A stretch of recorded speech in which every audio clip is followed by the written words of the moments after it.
Saat ini, kita akan mewawancarai salah satu pakar pengobatan tradisional dan juga yang mengetahui tentang fenomena metafisika. Klaten, Jawa Tengah. Bapak, Ya. Bisa ceritakan tentang senam rohani menika apa, Pak? Senam itu ada dua. Yang satu senam jasmani. Itu untuk mensehatkan jasmaninya. Nek senam rohani yang disehatkan rohaninya. Biar berbuat sesuai apa yang dikatakan tuntunan.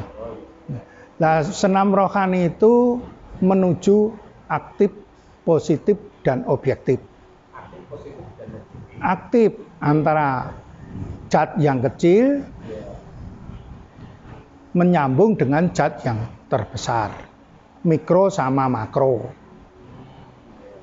Positif karena bimbingan kita menuju yang namanya bertindak, berbuat sesuai apa yang telah dituntunkan. Objektif selaras dengan jalannya alam. Dan senam rohani itu untuk membangkitkan, mengembalikan jati diri. Karena selama ini kan manusia itu dibelit oleh yang namanya akal budi. Akal budi. Lah bagaimana untuk melerai akal budi? Karena selama akal budi, membenahi akal budi tidak akan selesai. Tapi bisa dibenahi dengan menamatkan si akal budi. Ya, ditamatkan, akal budinya ditamatkan. Setelah tamat kita baru mengenali aku itu siapa. Nek wis mengenali aku siapa, lah itulah baru dikatakan bahasanya orang Islam manusia insan min kamil. Manusia seutuhnya itu yang bagaimana? Kita sudah utuh, tapi otot getih balung sungsum itu sudah makarti. Berbuat sesuai apa yang dikendaki. Karena kita di situ ada yang namanya aktif, positif, dan objektif. Karena bekerja terus, berhubungan terus, sehingga kita berbuat itu sesuai dengan tuntunan. Jadi otomatis kita terbimbing, misalkan yang namanya manusia itu lahir, itu belum ada kesadaran. Setelah lahir, dipengaruhi ekosistem, membebani jadi mobilitas hidup. Harus dikembalikan kepada kesadaran pertama. Nah, bagaimana yang namanya akal budi? Karena manusia selalu berpikir. Jadi, kalau kita itu akan sedunia, manusia seluruh dunia itu pikiran tidak dapat berhenti. Tapi pikiran bisa tamat. Nah, untuk menamatkan itu yang paling sulit untuk dikenali setiap orang. Kalau kita sudah bisa menamatkan si akal budi, saya kira kedamaian itu akan terwujud. Boleh, monggo. Pak, kalau senam rohani tadi, Ya. berupa apa, Pak? Gerakan senam kayak senam begitu atau bagaimana ini? Ya, senam rohani itu ada gerakannya, karena gerakan itu pembongkaran, pelepasan daya yang mencengkram dalam tubuh manusia itu sendiri, sehingga akan mempengaruhi jalan pemikiran yang jernih. Nek pikirannya yang jernih, otomatis kita itu rezeki itu akan datang. Manusia itu cari rezeki tidak bisa, tapi ibaratnya memasang gelodok, bikin tempat biar rezeki itu datang, seperti kita itu nanam gelodok. Gelodok itu tempat untuk lebah. Ya. Nah, rumah lebah. Kalau toh nanti lebah itu sudah masuk di gelodok, akan menghasilkan madu. Lah seperti itu proses perjalanan manusia itu untuk mewujudkan suatu nafkah. Caranya dengan tadi salah satunya dengan masang gelodok. Lah masang gelodok itu istilahnya kita serah diri. Serah diri, prihatin, dan sebagainya itu, sehingga itu terwujud gelodok. Terus berarti sama senam rohani tadi, berarti senam rohani itu akan membimbing kita untuk menuju itu.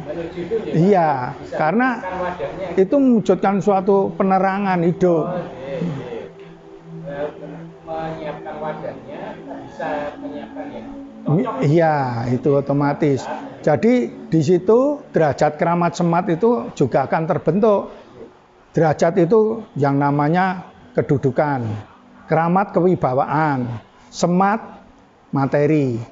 Jadi mana yang paling kuat nanti otomatis dibawa ke situ, skillnya, keahliannya, yang muncul apa. Tapi tiga-tiga dimiliki, namun yang paling dominan itu ada. Apa sematnya, apa derajatnya, apa keramatnya. Untuk menuju itu senam rohani itu. Kalau senam rohani itu biasanya Bapak membimbing senamnya itu atau bagaimana Pak? Ya saya dulu-dulu itu menemukan itu sehingga membimbing. Saya juga tidak percaya tadinya. Apa iso toh? Ternyata dibuktikan. Sesuai dengan bergulirnya waktu, lah kok nyata. Ternyata apa yang telah itu seolah-olah kita itu dibimbing, apa bicara, berjalan dan sebagainya itu, nafkah, rezeki. Semua orang bisa belajar berarti Pak? Bisa. Itu bisa. Jadi istilahnya tidak ada pilih-pilih, bisa dibuktikan nalar, secara nalar. Jadi coba suruh dibuktikan bisa. Bukan masalahnya pilih-pilih. Jadi bukan picisan. Berarti harus dilakukan terus setiap hari atau gimana Pak? Sebaiknya dilakukan setiap hari. Namun lama-lama itu sudah terbentuk. Seperti misalkan militer, 1 kali 2 kali itu tiap pagi suruh bangun.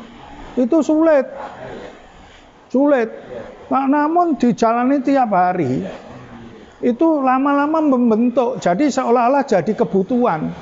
Nek wis jadi kebutuhan nanti itu kita bukan tak senam rohani, nanti wis senam sendiri. Jadi sampai ngomong-ngomong itu sudah senam rohani. Otomatis ya Pak? Otomatis. Jadi setelah nanti sudah pada tatarannya itu sudah otomatis. Jadi kita itu sambil ngomong-ngomong ini pikiran selalu kosong. Manfaatnya tadi kan ada macam-macam ya Pak. Bisa sebutkan tadi itu ulangi lagi. Derajat keramat semat. Macam-macam itu ada derajat apalagi Pak? Ya derajat keramat semat itu sudah mencakup. Derajat itu kan kedudukan. Keramat itu kewibawaan. Semat itu materi. Lah 3 faktor ini dikuasai. Namun yang paling dominan apa? Yang paling menonjol. Jadi senam rohani itu otomatis proses menuju itu. Berarti ada macam-macam materi, bisa tergantung dari kitanya atau bagaimana itu? Yang mau Ya kuncinya serahkan diri. serahkan diri. Iya. Kalau manusia itu belum ahli serah diri, ya akhirnya ya seperti keadaan sekarang ini. Lah karena emosi adanya, karena orang tidak punya rasa syukur. Lah orang yang bisa ahli syukur itu karena manusianya sudah bisa menamatkan pikirannya. Itu baru ahli syukur. Dan saya katakan di era sekarang ini orang picak nuntun wong buta. Nah, sama-sama tidak tahu. Jadi yang picak ya tidak tahu, yang buta ya tidak tahu. Sama-sama tidak tahu ya. Tidak tahu. Nah, kembali lagi tadi kan tujuannya tadi Pak, derajat, makan, sama materi ya Pak. Nggih. Ya, ini percintaan belum disebutkan ya Pak. Apanya? Percintaan Pak. Oh, percintaan. Percintaan itu sebetulnya elemen manusia itu kan ada magnet. Lah magnet setiap ada tatapan magnet itu timbul yang namanya resonansi. Lah mula kadang-kadang orang tergila-gila kepada anak laki-laki yang tampan. Sebetulnya elemennya orang istilahnya orang laki-laki tampan itu masuk di jaringan seorang perempuan, seorang gadis masuk sehingga mau pulang ke alamatnya, berhubung di fisik, di pikiran dia sehingga diragakan jadi tergila-gila. Sebetulnya doyo bagus pengen pulang ke alamatnya. Begitu juga nek kedanan seorang perempuan, doyone jenenge perempuan pengen mulainya nih perempuan itu berhubung diragakan karo wong lanang ya, sehingga terjadi seperti kejadian itu. Jadi kalau senam rohani juga bisa itu Pak? Itu saya kira bukan masalah lagi. Bukan masalah lagi. Karena apa? Semakin senam rohani itu menciptakan seperti magnet yang besar. Di mana magnet yang kecil mesti tertarik magnet yang besar. Caranya gimana Pak? Nah itu senam rohani. Senam rohani itu sudah meliputi hal apapun. Iya. Sama pertenungan, sama ini dan itu sebetulnya yaitu elemen yang sejenis, ketemu kula nuwun monggo, punten monggo, silakan. Karena itu sejenis itu. Misalkan orang tabrakan itu pelepasan daya yang kuat, besi sama besi didu.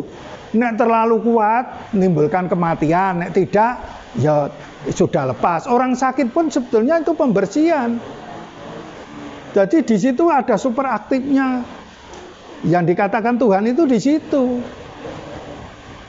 Jadi sakit pun itu pembersihan. Maka yang namanya kesulitan itu pendidikan yang baik yang melahirkan anak yang kuat. Jadi ngombe jamu, minum jamu pahitnya ngederder, pahitnya ndak karuan, itu tidak dirasakan. Karena apa? Kita ingin sehat. Begitu juga kalau kita kerja giat, tidak dirasakan karena apa? Karena pada suatu saat kita mesti mendapat imbalan. Nah seperti itu. Jadi obat sebetulnya kesulitan itu jadi obat yang luar biasa. Dan kemarahan itu mesti diawali dengan kebodohan dan berakhir dengan kesalahan. Jadi kemarahan itu diawali dengan kebodohan dan berakhir dengan kesalahan. Kalau sudah bodoh nanti akhirnya salah yang didapat. Berarti kalau umpamanya tadi ya Pak ya, ini percintaan tadi menarik Pak. Ya. Nah, kalau kita sudah otomatis berarti kan menguatkan resonansi kita pada lawan. Iya, itu membentuk seperti magnet. Di mana magnet yang kuat akan menguasai magnet yang kecil. Wah, jadi menarik ya Pak ya. Ya, seperti itu. Seperti itu ya Pak. Iya. Berapa lama Pak kalau kayak gitu? Itu sebetulnya tinggal kesanggupan orangnya itu sendiri, manusianya sendiri. Jadi tinggal ketekunan. Oh, setiap hari bisa. Iya. Insya Allah bisa. Nah, mengenali kejiwaan, mengenali senam rohani kok kalah sama orang punya mercy kan ya malu. Oh, kok bisa itu Pak? Lah karena itu tadi ada kekuatan itu. Kalah ya Pak? Iya, kalah. Oh, karena lebih kuat. Iya. Karena bukti-bukti orang-orang yang misalkan kata orang yang seperti pelet. Ya. Itu kan orang kena pelet itu kekayaan apapun kalah sama Yang punya iya, karena sudah tercengkeram, dikuasai, diperdaya oleh itu tadi. Tapi ini bukan yang pelet ya Pak ya? Tidak bisa. Ini mbahne pelet. Oh, bahannya pelet. Iya, karena apa? Karena di mana magnet yang kecil akan tertarik magnet yang besar. Kenapa kok bukan mbahnya pelet? Ya. Jadi ini kakeknya pelet malah. Ya, berarti. Jadi Sobat Indigo menarik sekali kan ternyata manfaat dari senam rohani yang kita lakukan ini. Ada beberapa pertanyaan. Nah Pak, menikah enten tambahan pertanyaan. Pripun? Bagaimana? Saran enggak ini untuk Sobat Indigo yang menonton acara ini yang belum punya jodoh atau pasangan itu sarannya apa Pak? Sarannya bagaimana? Ya kalau bisa ketemu mungkin kita bisa memberikan solusi. Ikut senam rohani tadi Pak. Belajarlah senam rohani. Iya. Setelah membuktikan tentang kebenarannya, nah itu barulah kamu percaya. Jadi jangan percaya selain pribadimu dan Tuhan. Apalagi jangan percaya omongannya orang lain termasuk omongannya sendiri. Jadi jurinya nanti kejadian. Omongannya wong liya ya ora dipercaya, omongannya wong ade nek perlu ya ora dipercaya. Tapi kejadian itu yang menjadi juri. Itu ya Pak ya. Iya. Wah, jadi Sobat Indigo Mercy bisa kalah dengan senam rohani ini tadi. Iya. Menarik sekali. Iya. Untuk episode selanjutnya barangkali kita akan mengulik lebih dalam dengan Pak Joko atau dengan praktisi yang lain lebih dalam kita membahas tentang senam rohani. Cukup? Ya. Untuk sementara apa lagi? Oh, Pak Joko, ini ada permintaan lagi nih Pak Joko. Mohon doanya untuk sobat-sobat Indigo ini Pak. Iya. Yang lagi nonton acara ini mohon doanya gitu gimana Pak? Itu Yang di sini juga. doanya itu cuma ketekunan. Karena teteken tekun bakal tekan. Apa yang telah diyakini dibangun, ditegakkan akan membuahkan. Jadi apapun yang telah ditegakkan dan dibangun bakal membuahkan. Oh begitu ya Pak? Iya. Oh, iya. Ya mohon doanya Pak, mudah-mudahan sobat-sobat yang nonton channel ini Pak semuanya baik dan sesuai. Juga kami semua di sini tim-tim yang sedang melihat ibu bapak ini mudah-mudahan doakan yang baik-baik ya Pak ya. Iya. Ya semoga alam memberkati.